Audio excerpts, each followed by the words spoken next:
Children, today we are going to start a new chapter, the sense organs. You know that human beings have 5 sense organs. What are they? Eyes, ears, nose, tongue and skin. Now in your syllabus you have to study about eye and ear in detail.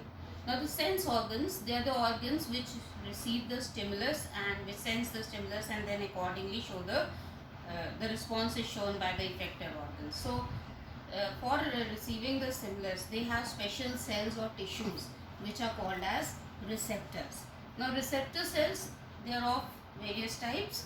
The first is the mechanoreceptors, which can sense the touch or pressure. They are found on skin. Then you have chemoreceptors, which can sense the taste. So they are found on the tongue. Then you have photoreceptors, which can sense the light. So they are the rods and cones which are present in the eye. Then you have thermoreceptors for sensing the change in temperature. They are again found on skin. And you have phonoreceptors for sensing sound vibrations. They are found in ears. So these are the various receptors. Now when you come to the eyes, they are present in socket-like structures which are called as orbits. Okay, and they form a ball. So inside this orbit there is a ball-like structure which is called as eyeball. Now eyes are protected by lids which are called as eyelids. See over here, these are your eyelids which you can open and close. So basically the function that is being performed by eyelid is of protection of eye. They protect the eye from excess of light, from dust particles, foreign substances, etc. Eyelids are also provided with hair-like structures which are called as eyelashes. So eyelashes also perform the function of protection. Then you have eyebrows, although they are not a part of the eye, but they are also involved in protection of eye. Then eyes have got tear glands. They are present towards the inner side of the eye, both the eyes, this corner, and their major function is to produce tears. They have 6 to 12 ducts through which the tears are brought to the front of the eye, and the function of tears is to lubricate the eyes, to wash off the dust particles which enter into your eyes, and to show emotions. Tears also have an enzyme which is called as lysozyme. It kills the germs which are present in the eye. So in this way tears also are performing the function of protection of eyes, and tears are also used to show emotions, sometimes true emotions and certain times false emotions. So now the outermost covering, there are certain tear ducts which bring the tears to the front of the eye. Now outermost covering of the eye is called as conjunctiva. It is a very thin transparent membrane which is present on the outer surface of eye, and sometimes in this membrane swelling or inflammation occurs, and that is called as conjunctivitis. We say that the person is suffering from conjunctivitis. So when you look at the structure of eyeball, now in the eyeball there are 3 layers present. The outermost layer is sclerotic, the middle layer is choroid, and the innermost is retina. See, this is sclera, this is choroid, and this is retina. Now we'll take them up one by one. The sclerotic layer or sclera, it is tough membrane, hard, slightly tough fibrous tissue is present. It is white in color, and it is in front of the eye. At the back it is called sclera, but when it comes in front of the eye, it makes itself visible through conjunctiva, and it bulges out. Over here it causes a slight bulge. So it bulges out in the front region, in the colored part of the eye, which is called as cornea. So sometimes the cornea of patients becomes opaque, and then the patient has to be, it becomes non-functional, and the patient has to be operated, and a new healthy cornea has to be inserted from a another patient's eye. Now, the cornea can remain alive for around 40 hours after death of an individual. So, easily cornea can be donated. Now, AIMS has even come up with a technique in which cornea can be cut into 2 or 3 pieces and implanted to 2 or 3. One cornea can be implanted in the eyes of 2 or 3 patients. So that is the latest technology which AIMS doctors have come up with. Now the second or the middle layer is called as choroid layer. It is richly supplied with blood vessels and it provides nourishment in the eye.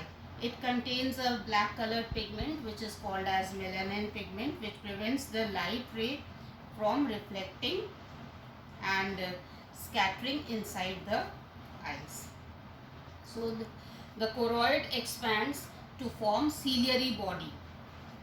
Now the ciliary muscles are over here, so they are arising from this body which is called as ciliary body. So these are a part of the, or rather an extension of the choroid. The smooth muscles in the ciliary body, they are responsible for changing the shape of the eye by contraction of the ciliary muscles. The iris of the choroid, that is also extension of the choroid. It is covering the lens and it leaves opening in the center which is called as pupil. This is the iris. It covers the lens. This is the lens. It covers the lens and it doesn't touch each other. Like the lower and the upper part does not touch each other. It leaves a small opening in the center. This opening is called as pupil. And the color of the iris actually is the color of the eye. Okay, so when you say that a person is blue colored, has blue colored eye or black colored eye, so it is actually you are referring to the color of the iris. Okay, pupil has been derived from the word pupa, which means a doll in Latin, and which is the context in which an individual can see image of himself in the other person's eye in that small portion which is called as pupa, because it is an opening inside the eye, so you can see what is happening inside the eye. The adjustment of the size of the pupil, how big or small a pupil will be, that regulates how much light will enter the eye. Okay, so that is pupa. The third layer is retina. This is the retina. Retina is a innermost layer and it is sensitive to light. It contains 2 types of cells which are called as rods and cones. The rod cells, they contain a pigment which is called as rhodopsin or visual purple, and these cells are distributed throughout the retina and they are responsible for the bright and the dark vision. Whereas cones, they contain the pigment which is called as iodopsin or visual purple. Visual violet, not purple. That is, rods was called as visual purple, and iodopsin, they are called as visual violet. And cone cells, they are responsible for the colored vision. And there is a point in the retina in which cone cells are maximum, and that is called as the yellow point, yellow spot. So yellow spot is also called as macula lutea, and it is the spot of brightest vision. And there is another point in which neither rods nor cones are found. So that is called as the blind spot. And blind spot, there is no vision at the blind spot. So that is called as area of no vision, because there are no sensory cells present in it. Okay, now we come to the most important part of the eye, that is the lens. Now lens is a biconcave, it is a transparent and biconvex lens.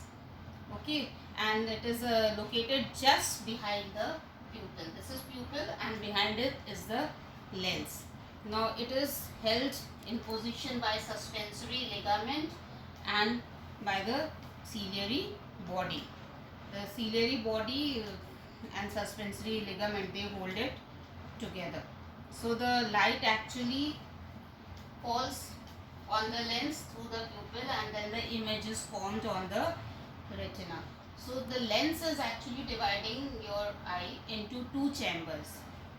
The portion of eye which is in front of the lens, it is called as aqueous chamber, and there is a fluid present in it which is called as aqueous humor, and the portion behind it, it is vitreous chamber containing a fluid called vitreous humor. Okay. Now aqueous humor, it serves in two ways. It keeps the lens moist and protects it from physical shock, and it refracts the light. Vitreous humor, what it does, it helps in keeping the shape of the eyeball, and it protects the retina and its endings.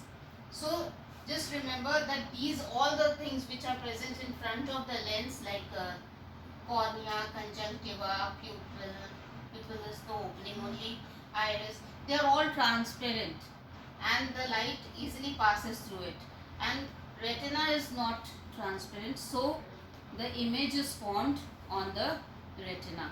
How we see from the eye, that we will do in my next video in detail. For now, just go through the structure of the eye, learn it by heart, learn all the labeling, if possible draw and learn, because this diagram is often asked in the exams. So revise it properly.